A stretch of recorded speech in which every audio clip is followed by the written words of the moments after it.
자, 두 번째로는요, 자녀를 지혜롭게 하시는 성령님을 바라보는 거예요. 여러분, 요한복음 16장 13절에 이런 말씀이 있습니다. 그 말씀을 보기 전에 이방인들이 헬라 철학 속에서 기본적인 지식을 갖고 있었고, 그런데다가 예수님을 믿으니까 더 지식이 충만해졌다라는 의미가 아닙니다. 요한복음 16장 13절에 보면 이런 말씀이 있습니다. 그러나 진리의 성령이 오시면 그가 너희를 모든 진리 가운데로 인도하시리니 그가 스스로 말하지 않고 오직 들은 것을 말하며 장래일을 너희에게 알리시리라. 그러니까 사도 바울은 예수님을 영접한 이방인들 속에 날마다 충만하게 역사하셔서 말할 수 없는 탄식으로 중보하실 뿐만 아니라 하나님의 뜻을 끊임없이 우리 아이들에게 알려주시는 성령님의 실체를 인정하고 있는 겁니다. 우리 아이들이 초등학생이 되고 중학생이 되고 고등학생이 되면 점점 독립적이고 자율적이고 주도적이고 창조적인 존재로, 즉 하나님께서 태초의 말씀으로 손으로 빚어 창조하신 그 인간 원래의 모습으로 자라날 겁니다. 분명히 그렇습니다. 여러분이 그 아이들의 토양이 되신 거거든요.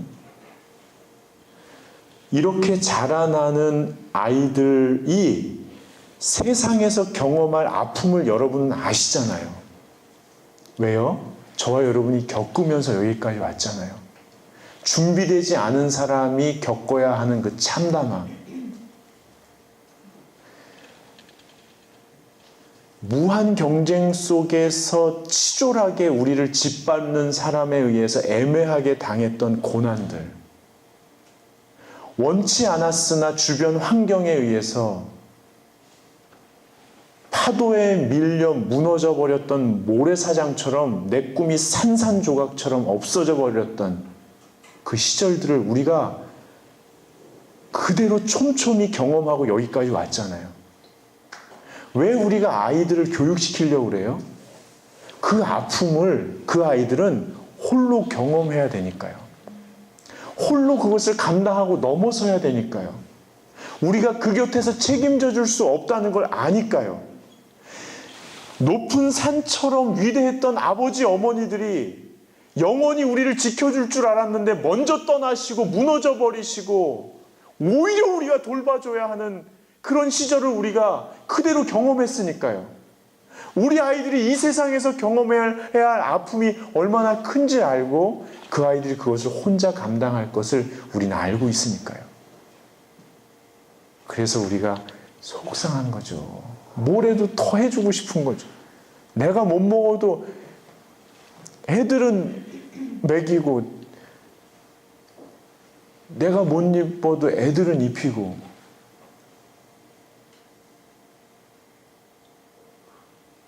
그래도 남편도 좀 챙겨줘요.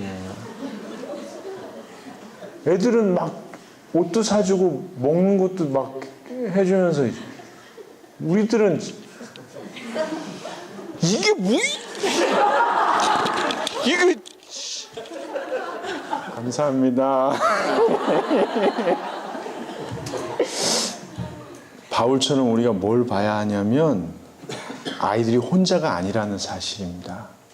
그 순간에 성령께서 함께 하시고 성령께서 하시는 기능이 주 기능이 기능이라고 하긴 좀 그러네요. 왜냐하면 우리 장인어른의 두 가지 주 기능은 뭐 이렇게 얘기하는 거 같네요. 근데 성령께서 주로 하시는 그 직무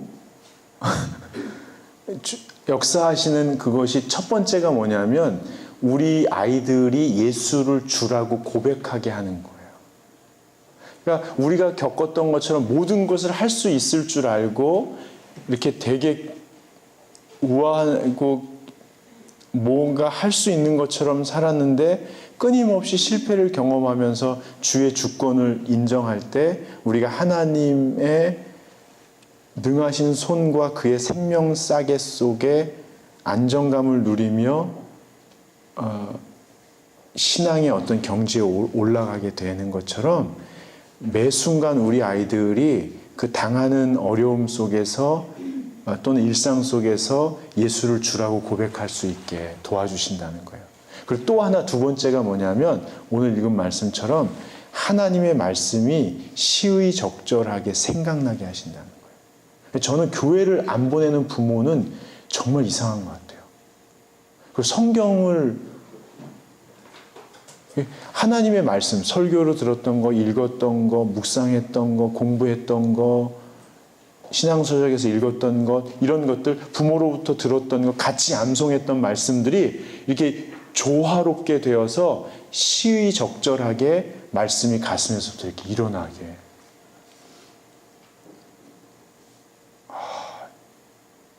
이 미랄 두레학교에서 버스 한번 잘못하면 팔당 넘어가잖아요. 그래가지고 뭐 남양주 촬영소 뭐 이런 데 가잖아요. 애가 막 강의 땀하고 가는데 내렸어요. 핸드폰도 안 갖고 갔다. 어머. 그럴 때 얼마나 무섭고 이 가을 얼마나 무서워요. 막 바람 불고 아무것도 두려워하지 말고 오직 담대함으로 야훼가 오른손으로 너를 붙들어 주시리니 그때 영적인 자긍심이 쫙 일어나는 거예요. 그래서 더 아저씨 그 담배 피는 아저씨 핸드폰 좀 빌려주세요. 아빠 데리러 오세요. 그때 매 순간 성령님께서 도와주신다는 거예요. 아멘. 그래서 눈 감아보세요. 상상기도 한 번 더 하는 거예요. 눈 감아보시고 자, 아까 왼손을 들어서 아이의 어깨에 손을 얹었죠? 네, 숨을 한번 이렇게 깊게 쓰시고 이번엔 시간 관계상 2번만 해요.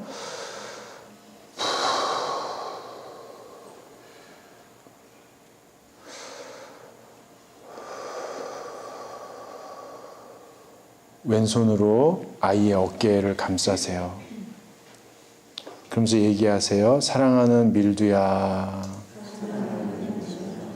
예수님 덕분에 내가 참 착하게 잘 자라는구나.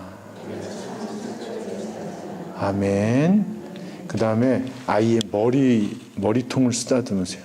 머리를 이렇게 쓰다듬으면서 하세요. 사랑하는 밀두야, 성령님 덕분에 내가 참 지혜롭게 잘 자라는구나. 아멘. 이게 이 기도예요. 날마다 하는 거예요. 세 번째로는요, 사도 바울이 권면할 수 있다 이렇게 얘기합니다. 여러분 권면 잘 하세요? 권면은 아까 말씀드린 대로 정말 사랑할 때 하는 겁니다. 물론 이렇게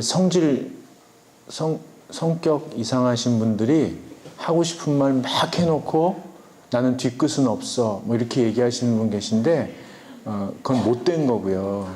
자기만 생각하고 못된 거고 정말로 상대방의 삶에 내면에서부터의 변화가 일어나기를 기대하는 마음으로 정중하고 단호하게 나의 마음을 생각을 공동체의 덕이 되도록 전달하는 것은 정말 사랑하는 겁니다.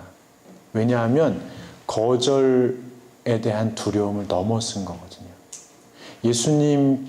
하나님께서 선악과를 세우신 것도 거절당할 것에 대한 위험을 감수하신 사랑이라면 예수님께서 십자가를 지신 것도 믿든지 안 믿든지 그 큰 사랑을 거부해도 어쩔 수 없다. 그렇지만 내가 널 사랑한다 라고 표현하는 거거든요. 그럼 이 말은 사도 바울이 이방인의 모습 속에서 뜨거운 사랑, 성숙한 사랑을 봤다는 건데요.